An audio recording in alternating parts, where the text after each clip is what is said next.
तो हम ये समझे कि आप जो है नाजरीन के थोड़े वजाहत के लिए कि आप ये कहना चाह रही हैं कि जो आपके जैसे पावरफुल लेडी के साथ अगर एक इस तरह से नाइंसाफी हो सकती है जिसमें पूरे एजेंसीज को इन्वॉल्व किया जा सकता है, तो एक आम आदमी के साथ कितनी तकलीफ होती होगी, ये आपका नजरिया है या फिर कुछ और इसके पीछे आपका कोई एजेंडा? नहीं, मेरा नजरिया ये भी है कि जो एक औरत जिन पर ना कभी बुरा बोलती थी, ना कभी गलत बोलती थी, ना कभी मुलाकात की थी, ना कभी कोई इलेक्शन कंटेस्ट की थी, ना कभी वोट मांगने गई थी, ना उनकी सल्तनत में कभी कदम डाली थी, कुछ भी नहीं। कुछ भी ना होने के बावजूद भी इतना बड़ा जुल्म मेरे साथ किया गया। हर एजेंसी को मेरे घर को भेजा गया, टैक्स एजेंसी को, ईडी को, रेवेन्यू डिपार्टमेंट को, इंटेलिजेंस को, हर जगह जहां जहां पॉसिबल होता गया, नेशनल से इंटरनेशनल तक एजेंसीज को मेरे हाथ में भेजा गया। कहीं भी देखो तो MIM के असदुद्दीन ओवैसी साहब का FIR की कॉपी उनके हाथ में होती थी, एक लेटर उनके हाथ में होता था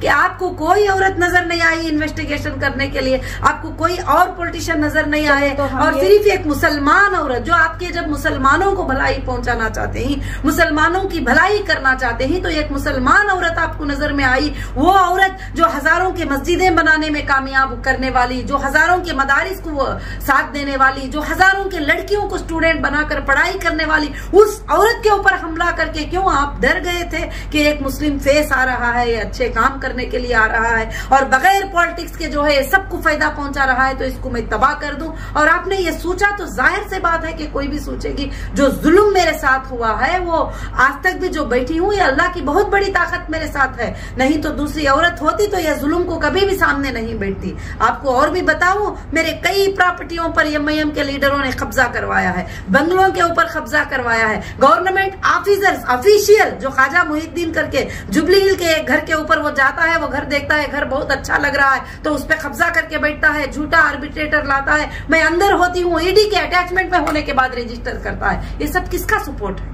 ये सब किसका सपोर्ट है? किसका सपोर्ट लेके काम कर रहे हैं? और वैसे ही आप टोली चौकी की लैंड देखिए, लैंड ग्रापर कहते हैं इनको, तो लैंड ग्रापर क्यों ना कहें? टोली चौकी की जो लैंड थी मेरी, उसके ऊपर लोगों को कब्जा करा दिया, उससे पैसे ले लिया और पैसे वसूल करते जा रहे हैं और पैसे वसूल करते जाते। अब जाकर मैं सुप्रीम कोर्ट पे उसको जीतने के लिए 6 मंथ लग गया कि ये मेरी लैंड है करके प्रूफ कराने के लिए, जो कि 400 करोड़ देकर लैंड को खरीदा गया था, और वो लैंड को मेरी लैंड करके प्रूफ करा लेने के लिए सुप्रीम कोर्ट में 6 मंथ लग गए। तो यहाँ पर ऐसे बहुत सारे जुल्म होते हैं। मेरे पास ऐसे 100 से 200 औरतें, बेटा मेरा 200 स्क्वायर फीट का घर जो है कोई बेच दिया, 200 स्क्वायर यार्ड का घर जो है कोई बेच दिया, 10 लोगों को बेच दिए, 5 लोगों को। ये खास कर से हैदराबाद के एरिया में चलता है। जो टपोरी टाइप के लोग होते हैं ऐसे काम करते हैं। तो मैं चाहती हूँ कि जुल्मों के खिलाफ आवाज उठाऊं, और ये जो मेरे साथ जुल्म हुए हैं, ऐसे जुल्म कई लोगों के साथ होते हैं, कई बिल्डर के साथ होते हैं।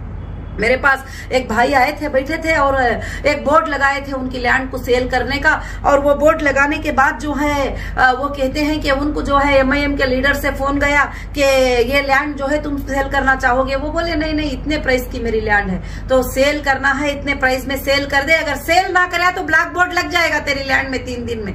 तो बोलते हैं 10 साल से फेस कर रहा हूँ कोर्ट में।